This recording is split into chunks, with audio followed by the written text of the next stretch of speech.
Jadi dengan beragam tantangan kalau Mas Tulus melihat, jadi apa ini yang harus dilakukan ke depannya yang taktis supaya tidak bocor?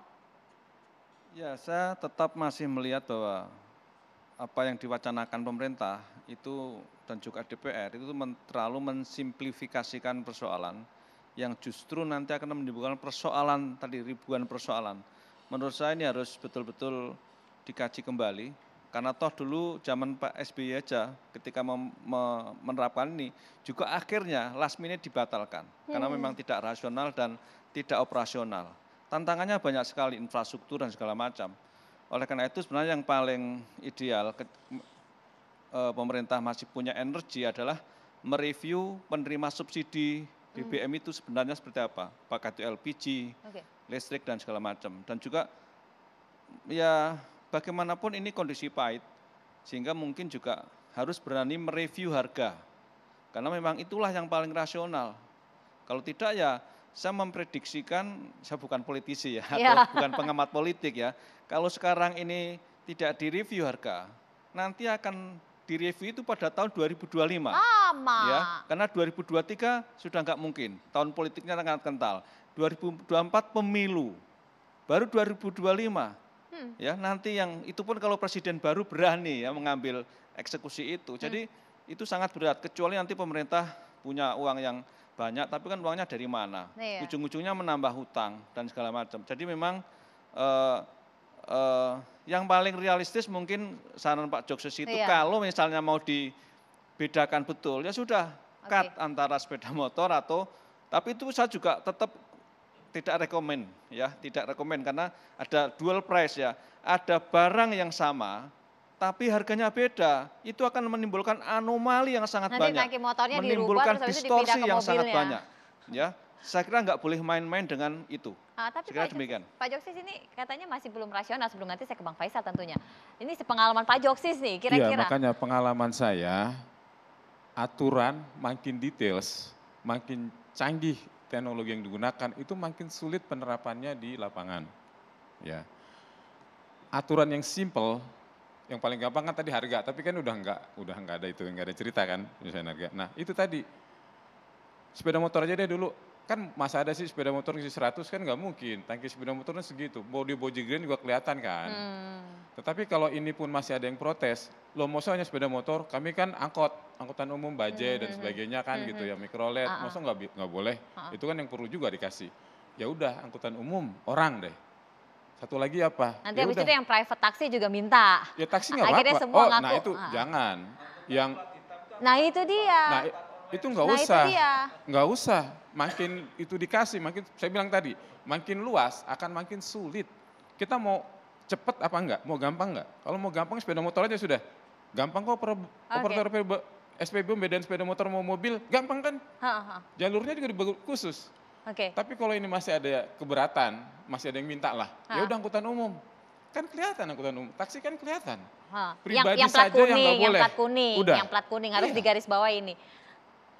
Gitu aja, itu kan simple Mas, nggak perlu IT-ITan, udah karena jelas. Karena itu nanti kalau IT, saya percaya orang akan cari mana yang nggak ada CCTV-nya, mana yang nggak ada sinyalnya. Gitu loh. Kan 70%, maaf 60% itu pertalit digunakan sepeda motor. Ya kan, yang tadi sepeda motor Pertamax, sekarang balik lagi ke pertalit tuh. Udah jarang saya lihat antrian sepeda motor yang Pertamax Mas. Hampir nggak ada. Nah sekarang, dulu tuh udah mulai banyak. Iya mobil aja pindah benar. Sepeda motor dulu deh. Angkutan umum, orang, barang dan jasa, titik. Gampang membedakan. Untuk sementara. Sementara. Untuk sementara. Gitu. Tapi kalau mau susah-susah, sosialisi dulu ya 2-3 tahun nggak selesai. Benar Pak Faisal gitu kira-kira. Pengalaman baru saja ribetnya luar biasa, 2 harga di CPO. Pernah kita bahas juga. Akibatnya kita tahu kan luar biasa. Sampai hilang itu barang. CPO kalau dijual ke biodiesel harga internasional, dijual ke minyak goreng harga domestik. Nah, minyak gorengnya nggak mau produksi. Waktu harganya dibolehkan naik, tersedia semua minyak goreng. Jadi yang bikin kelangkaan siapa? Pemerintah. Dengan kebijakan yang distortif itu 2 harga.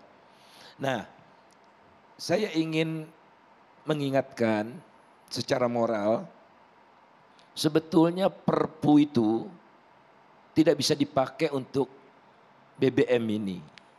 Karena Perpu itu diperuntukkan bagi darurat COVID. Karena COVID butuh dana tambahan, boleh direalokasi dari yang lain. Nggak boleh untuk subsidi BBM. Haram secara moral, ya walaupun secara legal barangkali ada begitu ya. Jadi jangan main-main pemerintah.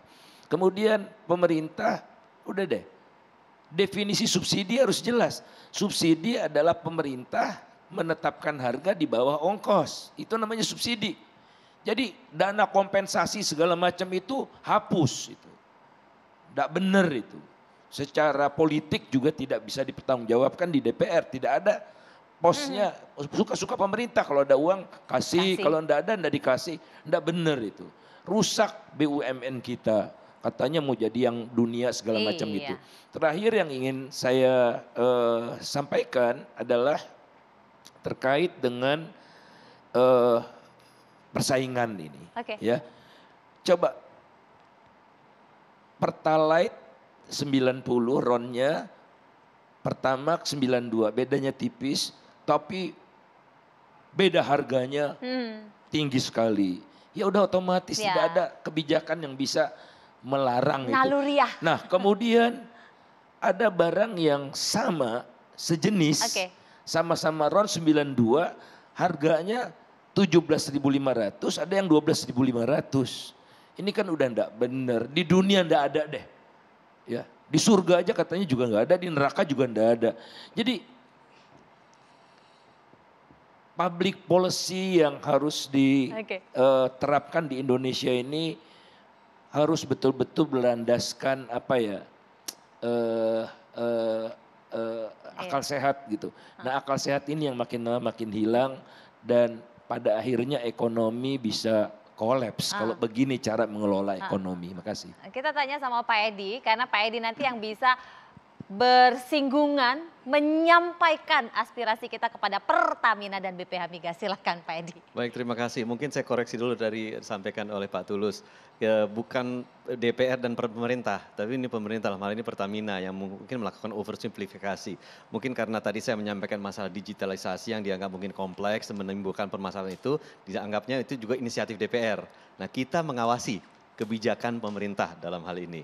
Nah dalam hal ini ya kita juga menyampaikan kepada pemerintah, kepada Pertamina dalam hal ini, kembali lagi, buat sesimpel mungkin, bagi kita adalah yang paling penting distribusi BBM tidak boleh terganggu. Tetapi cari juga solusi terhadap disparitas harga dan tingginya subsidi yang sekarang ini memang memerlukan perhatian yang sangat serius. Karena tidak mungkin ditanggung lebih lama dan lebih panjang lagi oleh pemerintah. Apalagi sekarang kita lihat perang Ukraina-Rusia ini mungkin akan lebih panjang. Sebelum perang itu pun ini super cycle harga dari komoditas yang begitu tinggi sudah terjadi.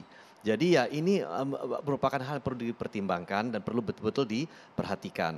Supaya apa? Supaya kita ini jangan sampai kantong kanan itu bertambah tebal karena harga komoditas seperti batu bara, CPO naik, pendapatan negara banyak, lebih besar, tetapi kirinya tambah jebol karena subsidi yang memang meningkat.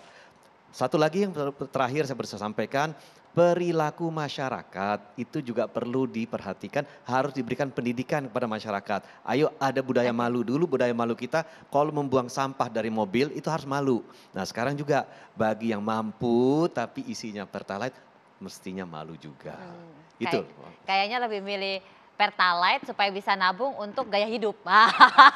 Untuk beli kopi kira-kira situ. Tapi mudah-mudahan saja nanti akan ada solusinya yang dibicarakan di DPR termasuk juga masukan dari Bapak-Bapak sekalian. Terima kasih Pak Edi Suparno, Wakil Ketua Komisi 7 DPR RI dari fraksi PAN. Kemudian Mas Tulus Abadi, Ketua Pengurus Harian YLKI, kemudian Pak Joko Siswanto, Sekjen Dewan Energi Nasional yang dulu juga pernah sebagai Dirjen Migas, serta Bang Faisal Basri, Ekonom Senior Indef. Terima kasih, kita tunggu saja bagaimana kemudian keputusan dari pemerintah berkaitan mengenai subsidi BBM ini. Saya Brigita Monara pamit, selamat malam, sampai jumpa.